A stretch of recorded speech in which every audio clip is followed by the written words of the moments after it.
Gary Parrish. Welcome back to CBS Sports Eye on College Basketball podcast, where we sometimes discuss camel fighting, dodo birds, and leaky black. Matt Norlander is here with me. If you're watching on YouTube, be Brandon Davies. Smash the like button. If you haven't yet already subscribed to the CBS Sports Eye on College Basketball podcast, please do that wherever you subscribe to podcasts, including Apple and Spotify. Let's get into it. I want to start with what I hope is a fun conversation based off of something the NBA commissioner said last night before the New York Knicks won the NBA Cup. Congratulations to our friends from Midtown Manhattan. According to Adam Silver, he's the NBA commissioner, the NBA is considering moving NBA Cup championship games to storied college locations. That's the way he phrased it, not me.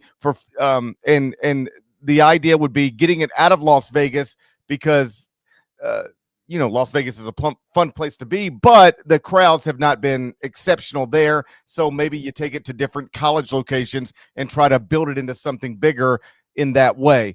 Interesting, I think. Norlander, let me ask you, does this move you at all? Would you like to see, say, the Knicks and the Spurs play at Cameron Indoor Stadium? Well, yeah, this is I appreciate Adam Silver giving us an additional thing to talk about midweek. We've got games to get to, and we will get to them. But Tuesday night was fairly light on interesting results. Obviously, Tennessee beating Louisville, the most notable, and we'll get there in a second. This clip is all of 13 seconds, but to put pure context around it, here's what Silver said in the pregame before the Knicks made history by winning the second NBA Cup on Tuesday night.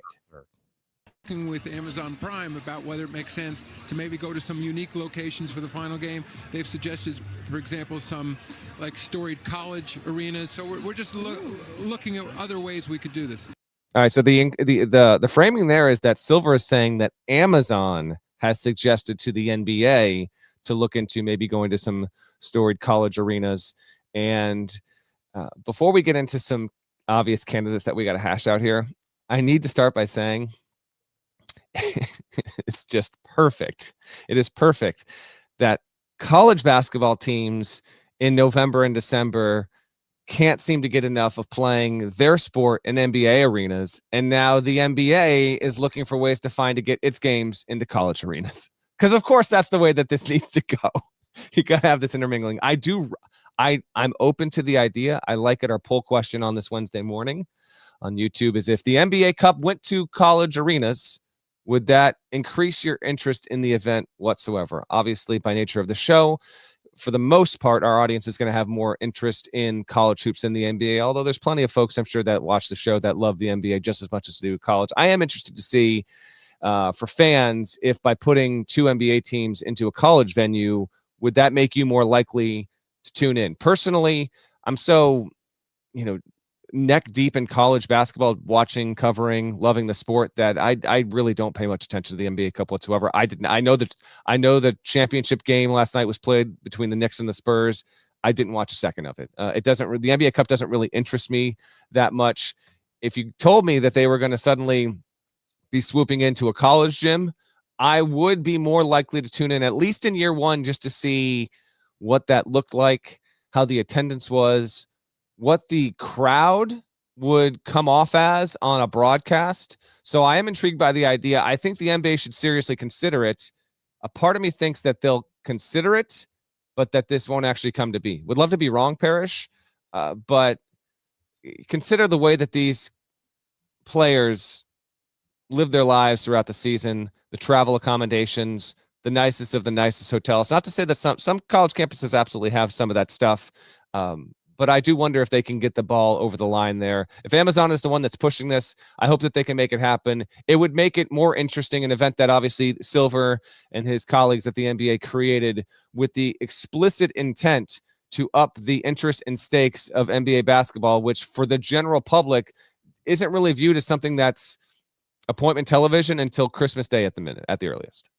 Well, I hear your point, but they play a Major League Baseball game every year in the middle of a cornfield in Iowa. So I don't know that they got a Ritz-Carlton right next to it, but we can figure this part of it out for one night. I think it would be cool, or at the very least, it's an interesting idea. Because it would be 2 nights, by the way. Wouldn't you have the semis? Because they play in Vegas didn't they play in Vegas for the semis? So multiple nights. Yeah. So it's one night versus 3 or 4. So I'm just once you decide to take it out of Vegas, you can decide to do whatever. You could play semifinals at home court situations, like whatever. I'll let them figure it out. Yeah. But what you said, I think, underlines why they're even considering doing this. You said you don't care about the NBA Cup at all, but you would turn it on just to see what it looks like. Yep. Yeah. Okay. Well, then that's why I watch. Not the only one. I know I'm definitely not the only one. It would definitely jump viewership, at least in year one. That's exactly right. So I know that is the case with the Field of Dreams game that Major League Baseball does every summer. I don't particularly care about either team that's playing, but it looks cool, and there's Kevin Costner, so let's turn it on. And so perhaps this could have the same type of impact, because the Knicks can act like it mattered to them last night, and they did, and perhaps it did. And Wemby can act like it was crushing to lose that game, and he did, and perhaps it was. Although I do know he had some personal stuff going on in his life, and that actually created an interesting post-game press conference moment where he was in tears talking about his grandmother that he just lost. But broadly speaking, I think what you said is right. So 2 of the best teams in the NBA are playing tonight at Allen Fieldhouse. What's that going to look like? Let's turn it on. And I bet you for the for the NBA stars who would be participating in these games, they might complain that the hotel's not as nice as the hotel they typically stay at in Miami or LA or New York, maybe. But I bet they would walk into those college arenas, whether it's Allen Fieldhouse, Cameron Indoor, the Pit, you name it. We'll get into some of these possibilities in a second. But I bet they'd walk in and look around and see banners and be like, this is kind of a cool thing. I never played here. I never played college. I never played here, but grew up watching it on television. I never played here, but this place reminds me of that place. I never played here, but man, I played at that place. And let me tell you a story about that. I bet all of that would pop up somewhere, and it would be a cool experience, even if it had some bumpy parts to it.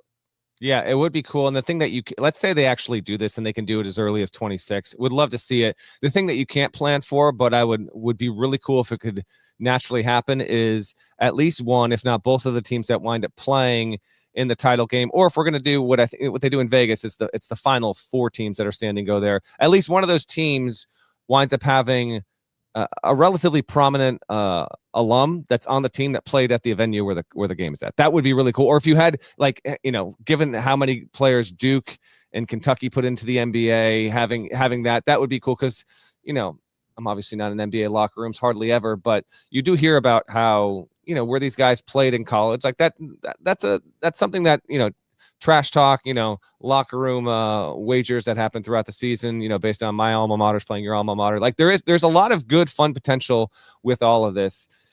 I would love to see it happen, and I just can't help but chuckle over the idea that like there's going to be.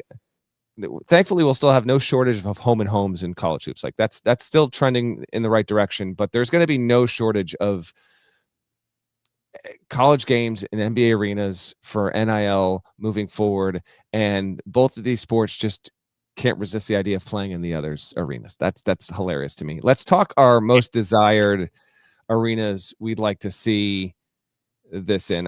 What we want to see versus what actually will happen might be 2 different things, but you go first, Parrish. I've got a list of some schools here, some that I'd like to see that won't happen, some that I think are actually very much on the table and probably have been floated privately behind the scenes. But if you had a top 3, 4, 5 list, in order or not, what do you got? Where should the NBA strongly be considering to play the NBA Cup in 2026 and beyond? So I put together a top 5 list with no regard or little regard for capacity, because I think that's got to be a major factor here. Yeah. First off, you're having trouble selling tickets to a neutral site regular season NBA game. That's what they're telling us. All right. You're having trouble. And oh, by the way, welcome to college basketball. They do the same thing. They look good on TV, but they don't always look good inside the arena, these neutral court situations. So what the NBA is telling us is, man, we thought we could just put our amazing product in Las Vegas and all the tourists would come. But turns out tourists aren't really going to Las Vegas as much as they used to, and the ones who are there would rather go to the Sphere than come watch our basketball product. So we're thinking about taking this other places.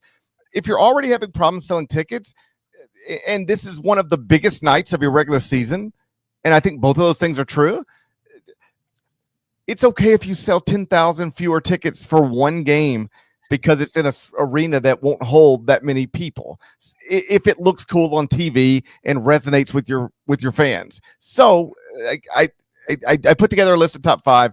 I know some of these things would be like, and this is the smallest place an NBA game has been played since, but I don't care about that. I'd start with Allen Fieldhouse. Just Wemby and Jalen Brunson battling for an NBA Cup championship, whatever that means, inside Allen Fieldhouse, paying heed. That's a cool place to start it. So yeah, take it to Kansas. And often I just remember growing up, and I didn't grow up in a place that had professional sports at the biggest levels. We had like AA baseball and Monday Night Wrestling, but that was as good as you could do in Memphis, Tennessee. But every once in a while, like the Cardinals and the Royals would come play an exhibition. I remember vividly right before the 1986 MLB season, the Cardinals and Royals had played each other in the 85 World Series, and it was like a rematch at Tim McCarver Stadium in Memphis. And I went to that. And fast forward all these years later, I've been to Final Fours and all sorts of stuff. But I remember that exhibition baseball game because it was something that you just didn't get where I lived. And some of these places, you're going to be able to take it where they didn't grow up watching the NBA. They don't watch the NBA every night. It can be a real event in that community, and perhaps Allen Fieldhouse could be one of those examples. Yeah, I agree. And by the way, this would be a throwback idea. 50s, 60s, 70s, 80s, maybe even in the 90s. But I don't think it was as much in the 90s. You did have NBA teams kind of barnstorm and go and play in college towns, college arenas, for sure. Keep going with your list. So you've got Allen Fieldhouse one, which I also like the idea of specifically going to a state that does not have an NBA franchise to bring you might think that's antithetical to the idea. I would argue the opposite. You might actually get, because of the nature of the event and the unique nature of the event, you might be able to get people that are more willing to come in. You never have, let's just, hypothetically, you never have Victor Wembanyama come play in your state. You're telling me you might not try and go and make that happen? Of course you would. What else you got on the list? Yeah, so Allen Fieldhouse checks that box. This place doesn't check that one, but it's just, you turn it on just to see what it looks like, to quote you. Cameron Indoor. Just take two of the best professional basketball teams in the world, some of the best basketball players on the planet, and put them in Cameron Indoor. And I know it has a capacity of only 9,314, but okay, so what does that mean? We sell 9,000 fewer tickets for one game? It's fine. Ticket price for that will be outrageously. The secondary market will be crazy.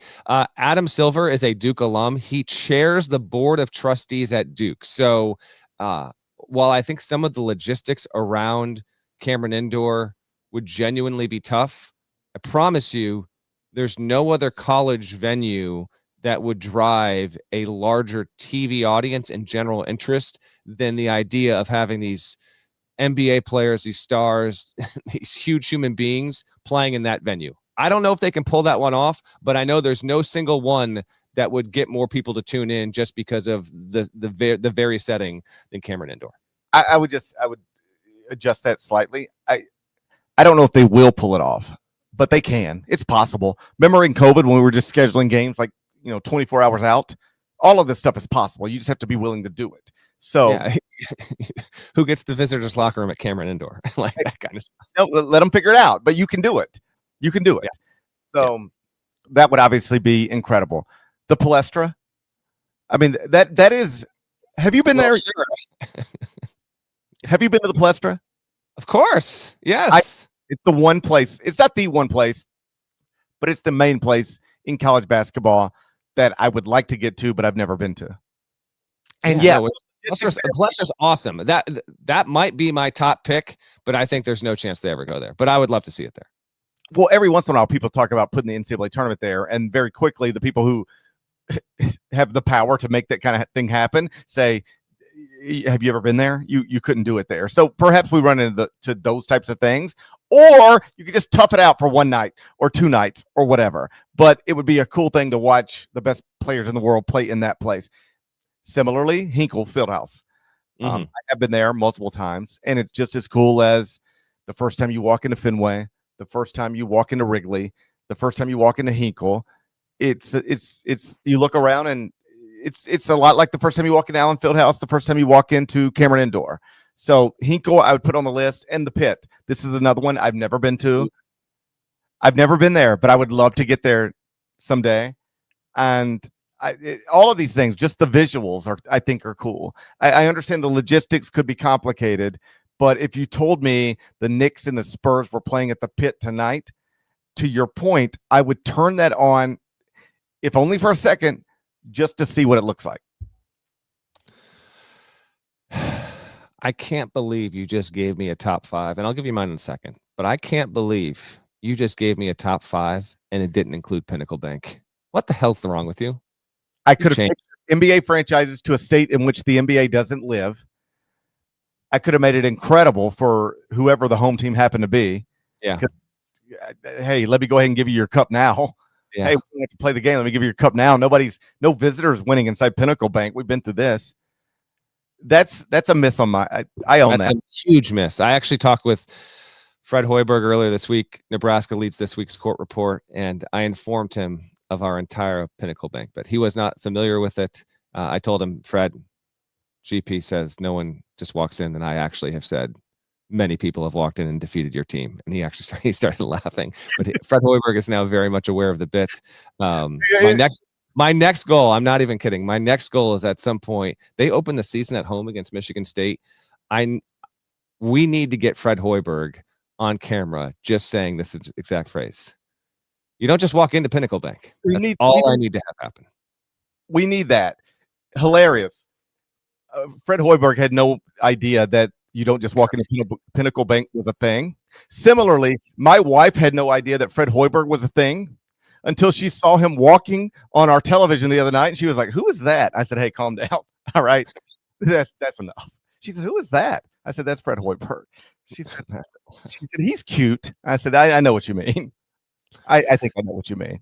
So congratulations to Carol Hoiberg. My wife approves.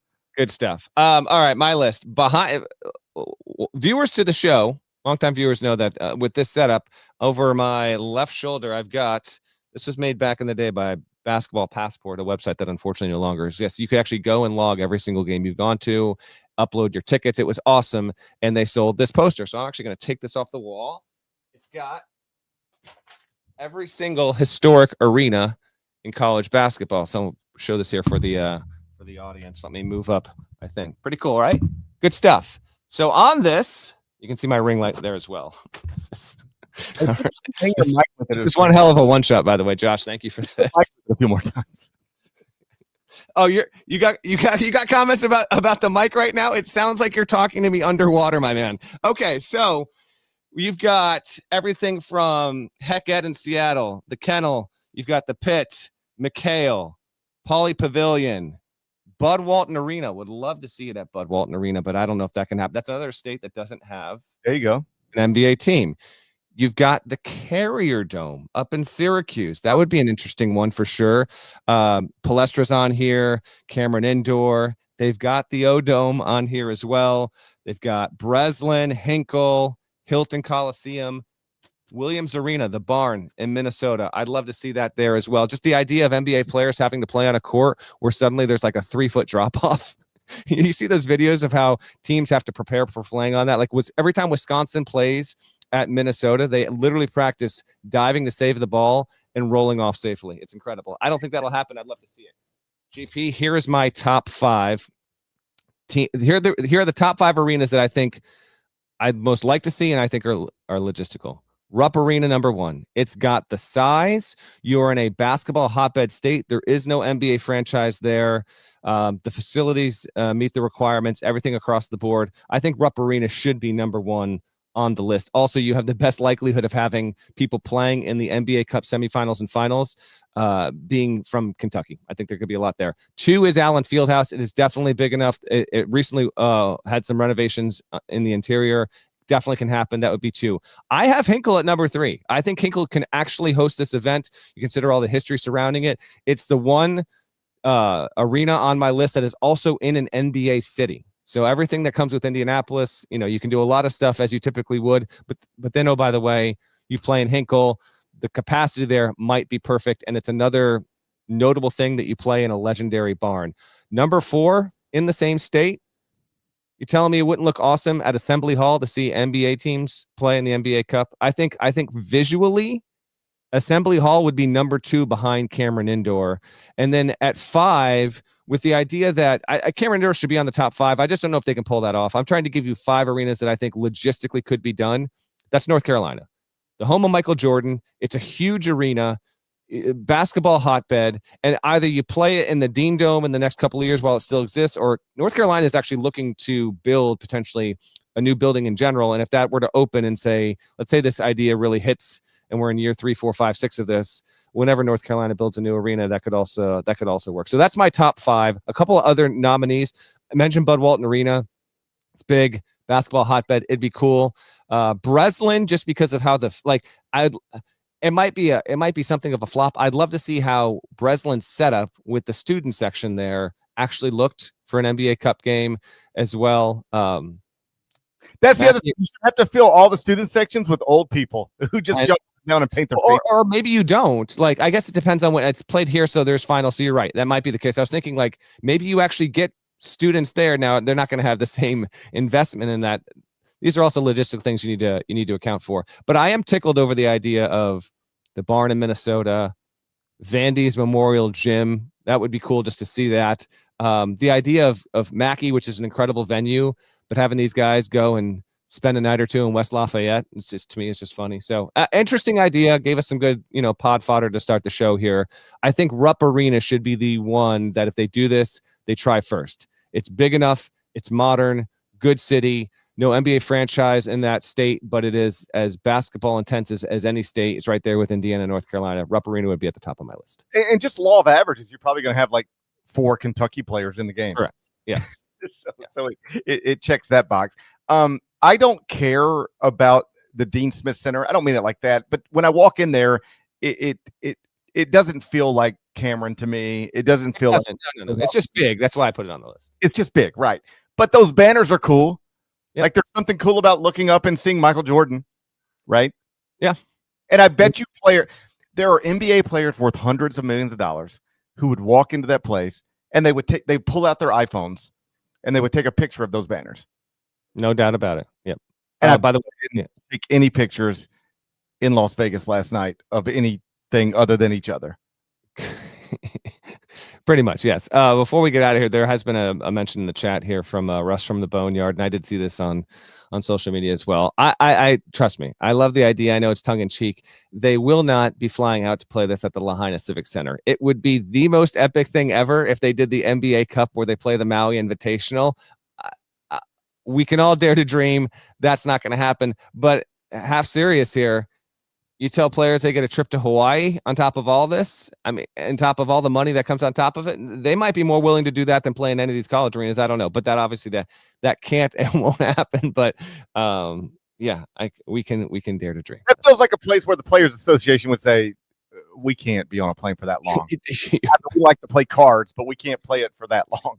We can't play cards for that long. I'm going to talk about the most bare bones locker room situation imaginable. It's at the Lahaina Civic Center. But the resorts are nice.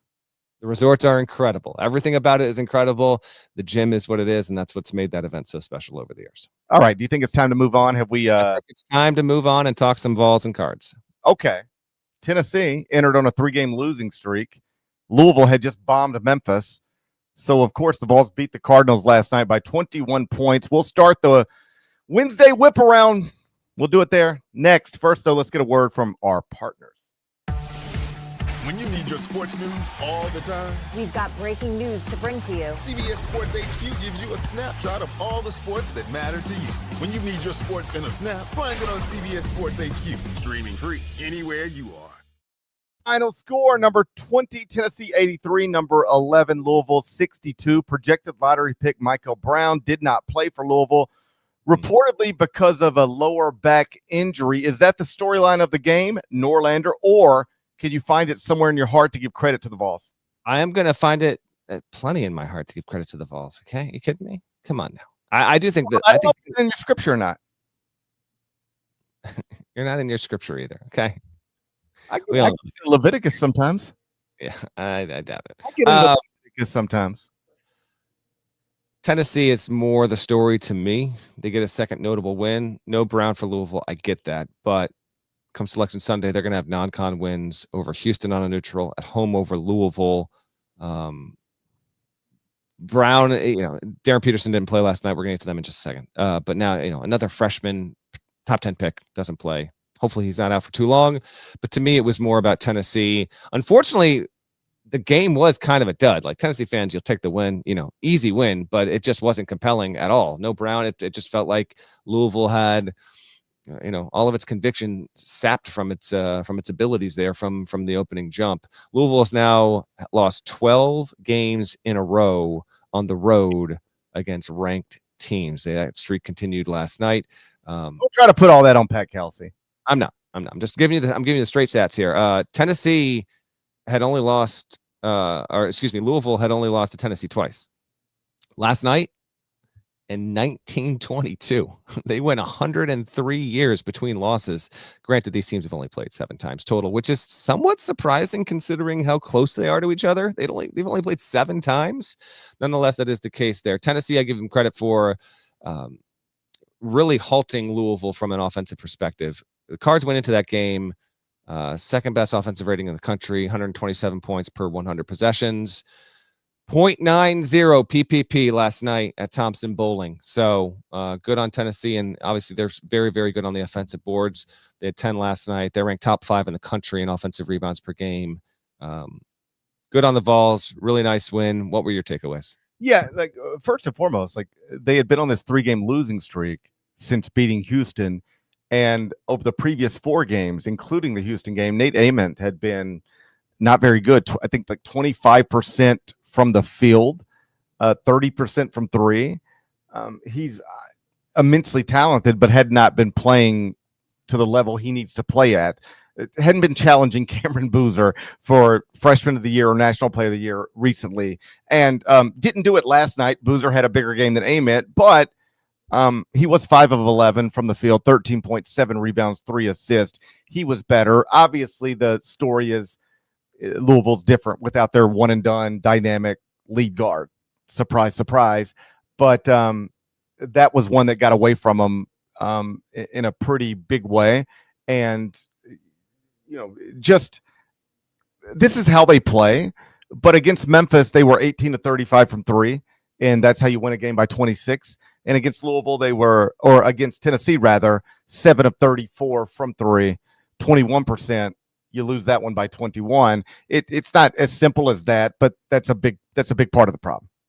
Yeah, and we see how Louisville, looks over the next couple of weeks here, how long Brown will or will not be out for. Such a fun player to watch. Louisville's next notable game is on the road against Cal, so they get the road trip in ACC play to start the season. The way the ACC schedule works in basketball, football, they got their own weird stuff. 9-game schedule. Some are 5, some are 4, some are 5 on the road, whatever. Some are playing 9, some are playing 8. The football thing's an entire mess. That came out on Tuesday. In hoops, you only have to take the West Coast trip every other year. And when you do that, you don't, I believe, if you have to go to Cal and Stanford, you don't have to go to SMU. So that's the case for Louisville this season.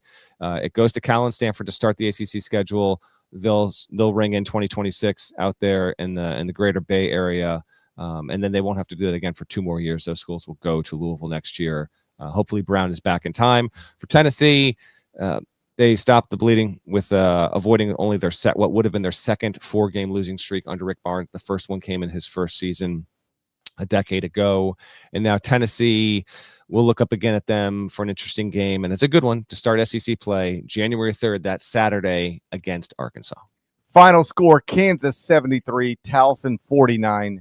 Darryn Peterson did not play. Bill Self released a statement a couple of hours before tip-off, sort of explaining that he felt Darryn Peterson some tightness in a quad, like cramping, on Saturday in the final minutes of regulation against NC State. That's why he left the game, never returned. According to Bill, he tried to practice on Monday, felt a similar type of tightness, cramping, and that is why he did not play last night. So it's just another game missed by the projected number 1 pick of the 2026 NBA draft. What'd you make of that? Not much, because we talked about this on Sunday. He didn't play, didn't think that he would play, like that he tried to play. Next game for Kansas is next Monday at home against Davidson. Maybe given everything that Self said and his exact wording, let me bring it up here, because the wording, they're choosing this with intention, how they are wording this stuff. The exact statement that that Self used in the lead up to last night's game, where I don't think really hardly anyone was expecting him to be on the floor, was Darryn experienced cramping in his quad against NC State on Saturday and felt similar in practice yesterday. He is not able to compete at full strength. He will not play tonight against Towson. He will continue to work tirelessly and prepare to compete with his teammates and represent Kansas in the very near future. So I don't know if very near future means Davidson next Monday, but as I said on the Sunday show, I think you should just sit and hope and believe that it can be UCF, the Big 12 opener on January 3rd. That's a road game. We wait and see on that. Yeah, one more bye game and then 3 Big 12 games, but all 3 of those games, the first 3, are against unranked opponents. Obviously, if Darryn Peterson can play this weekend, he should, or Monday, he should play Monday. That'd be awesome. But I don't really believe there's any urgency to this. If I were a Kansas fan, I would kind of appreciate the idea that never a great time for this to happen, but this is literally the best. This is the easiest 4-game stretch left on the schedule. It's in front of you right now. So if he can play Monday, play Monday. But you could reasonably try to get through the Davidson game and the first 3 Big 12 games without him. Like, you could win all those games without him. I don't know that they will, but they could. If you can win at NC State without him able to close, you could win any of these games without him being in a uniform. And come back January 13th for the Iowa State game. That would give him like basically another month off, more or less. And so hopefully, however much time he needs, he'll get it here.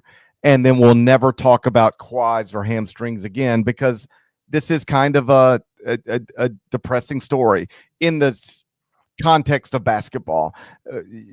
We're going to have hopefully 15, 20 years of Wemby.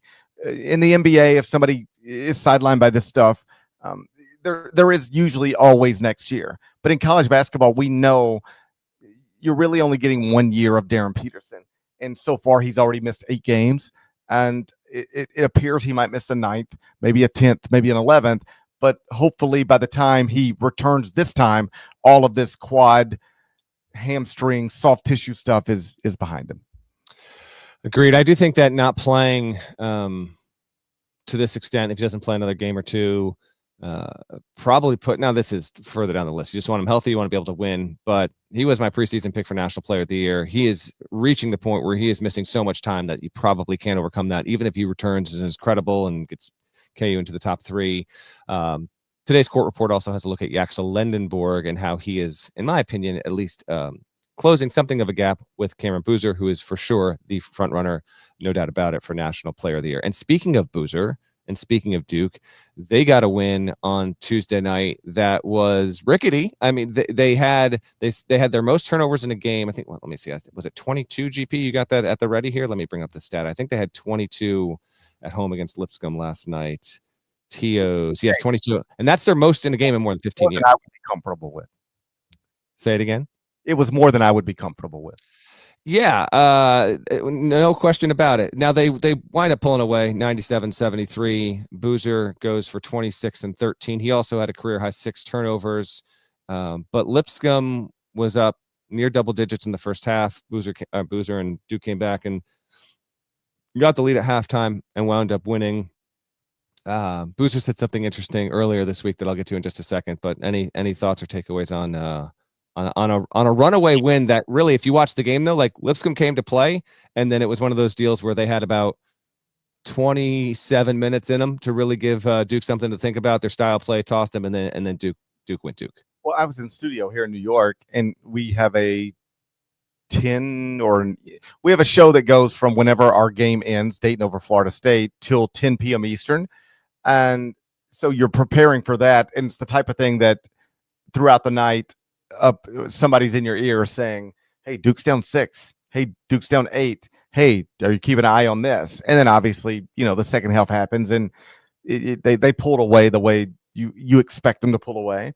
But the week before Christmas can be tricky for basketball teams because most of your big non-league stuff at this point is in your rearview mirror.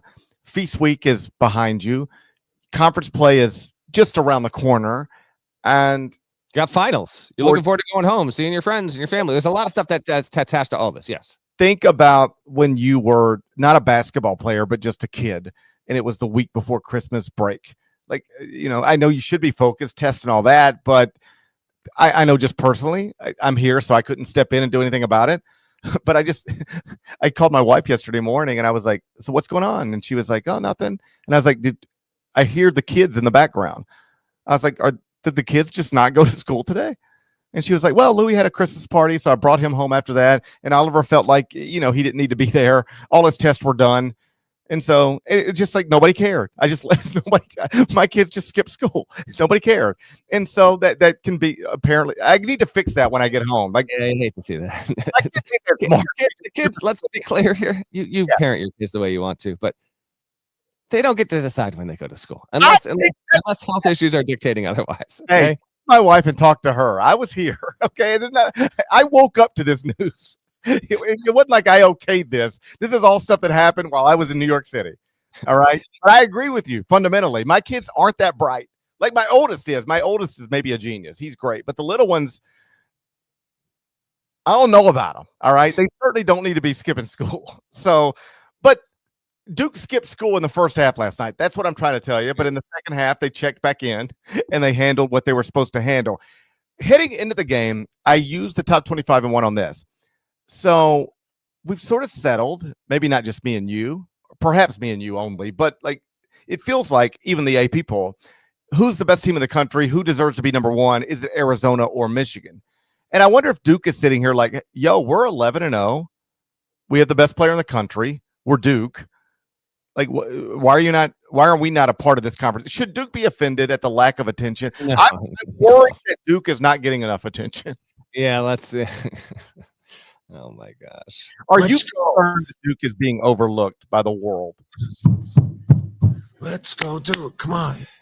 Here's the deal. I wrote a week and a half ago that Duke had the best resume in the country because guess what? At that point, after the win against Michigan State, it did. But since then, Arizona has obviously passed them, and you can argue that Michigan has passed them. It's obviously in the conversation. I mean, I understand it's been mostly Michigan versus Arizona for number 1.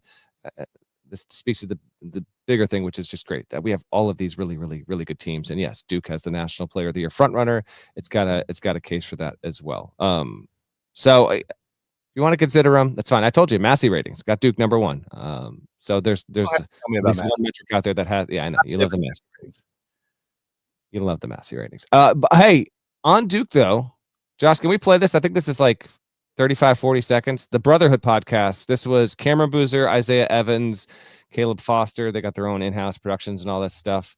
I found this funny. They're talking about that Duke win over Michigan State. I think they were talking about maybe just the most memorable or notable thing that's happened to the season so far. Check out what Boozer said earlier this week. My favorite moment, I mean, I don't know if I can say this, but I think the F Cam Boozer. Yeah. That was just.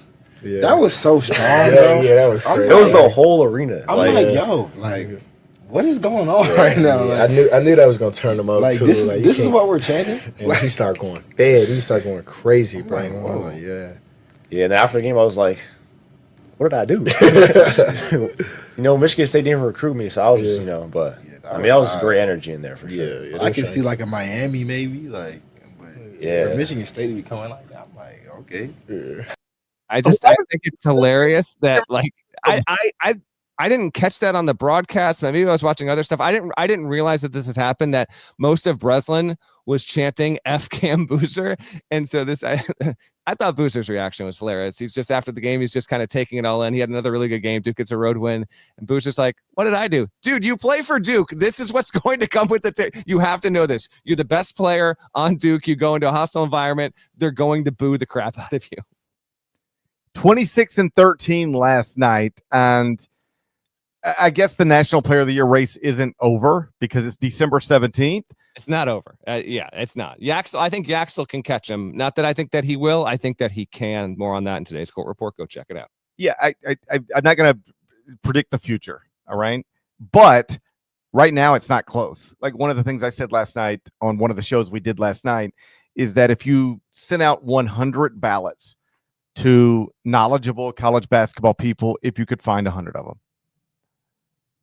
if you told them to rank top 5 National Player of the Year candidates, if anybody had anybody other than Cameron Boozer at number 1, they're either they don't know what they're doing, or they're trying to be different for the sake of being different. There is literally no good argument for anybody else right now in this moment. Yeah, Boozer has the lead.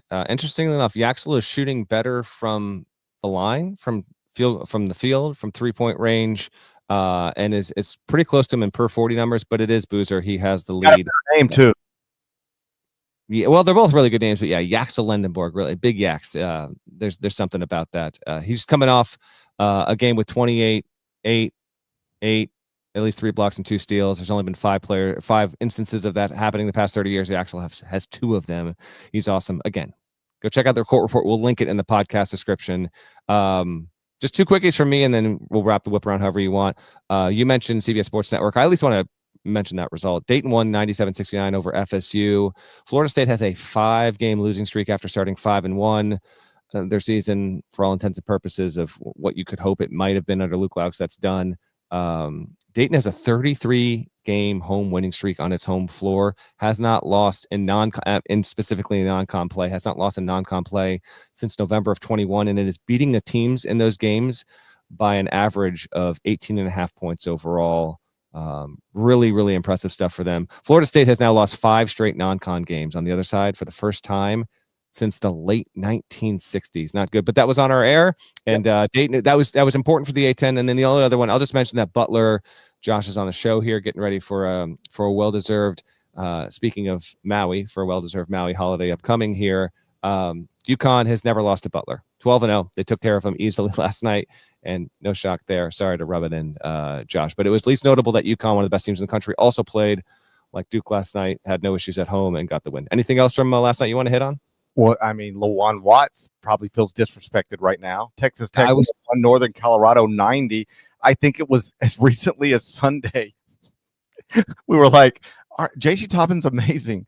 Christian Anderson's amazing. But, like, who else? Who else? Lawan Watts goes out and gets 36, 12 of 13 shooting, 6 rebounds, 4 assists. So he was terrific. And Texas Tech, that was kind of a game for a little while.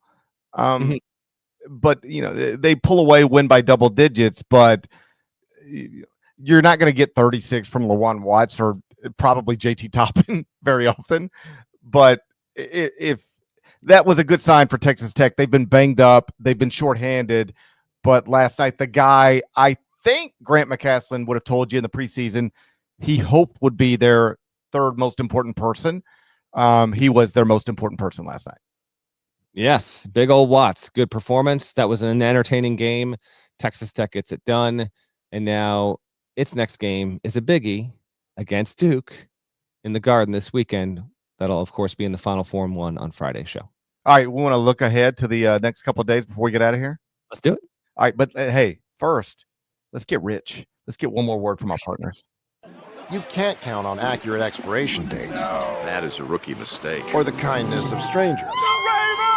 But thanks to CBS Sports, you can always count on Sundays with the NFL on CBS and Paramount+.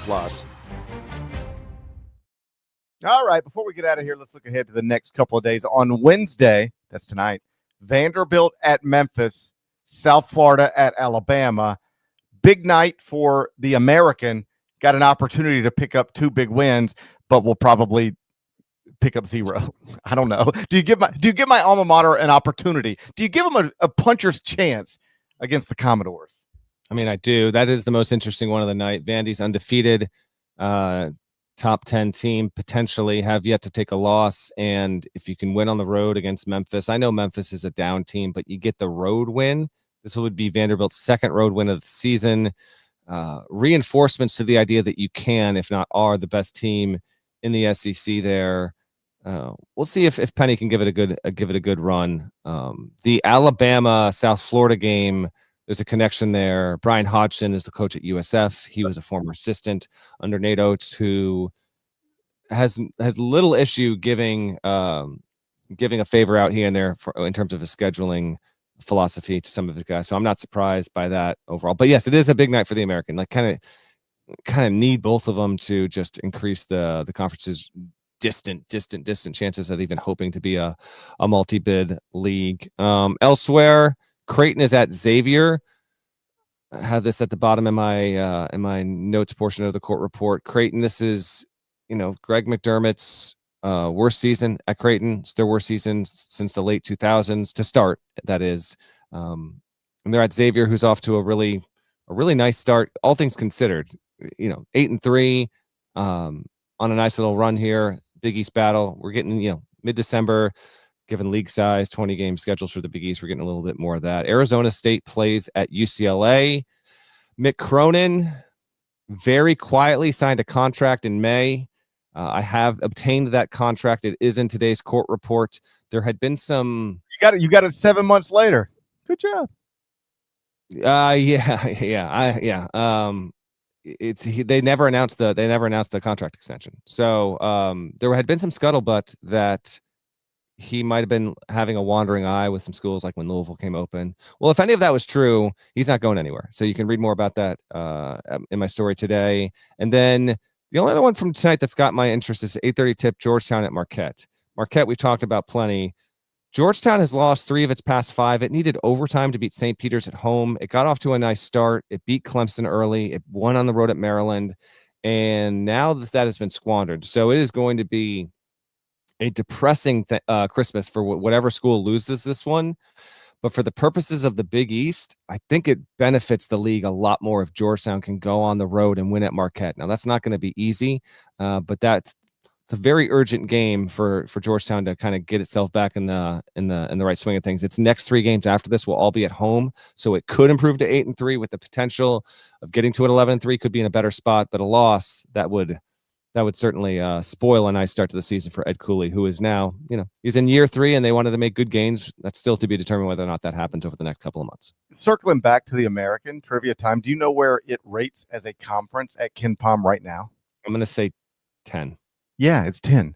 Yeah. It's 10 behind the Mountain West, Atlantic 10, West Coast Conference, and the Missouri Valley Conference. That league used to have Houston and UConn. It had Louisville for a year, I believe. Yes. Louisville, Houston, UConn, Greg Marshall's Wichita State. Yep. Oh, man. Yeah.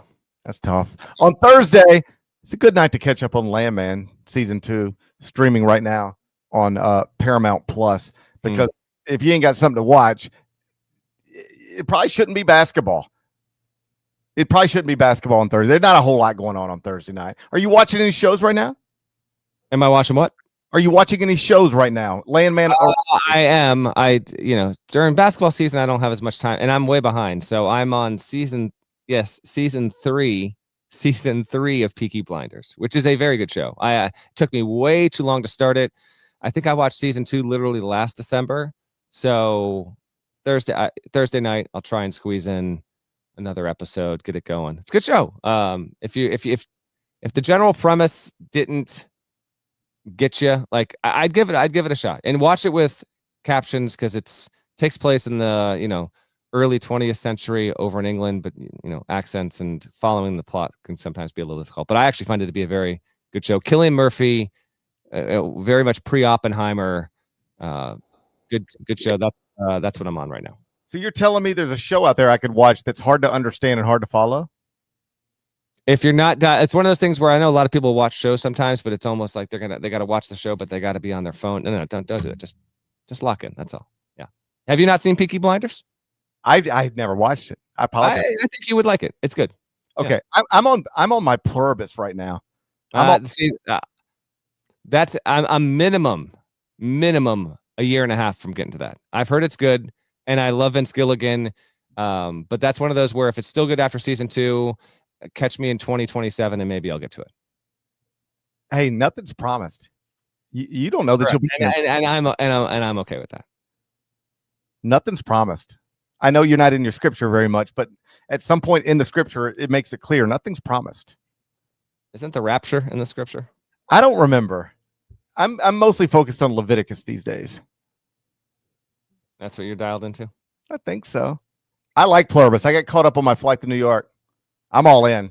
All right. Some of the episodes, they don't talk very much, but I'm fine with it. I kind of like the peace. I like the quiet. I think I'm a fan of a show that has very little words sometimes. It's ironic. I'm fine with it. Are we ready to get out of here? That's a show. All right. Shouts to Devin Downey. Shouts to Chester, South Carolina. Terry Teagle. He's a legend. Huck Larnell. Thank you guys once again for watching and listening to the Eye on College Basketball Podcast. If you're not subscribed, please go subscribe anywhere you can subscribe to podcasts. It's an interesting little glare you have. Thanks for putting a glare on the screen to end the show. It's called a ring light. They're in your glasses the whole show. That's tough. That's a tough situation. It's all right. If you're not subscribed, go subscribe anywhere you subscribe to podcasts, Apple, Spotify. More of us than there are of them. That should be reflected in the comments. So do that, and we will talk to you again on Friday morning where I plan to pick 5 games perfectly. Till then, happy holidays.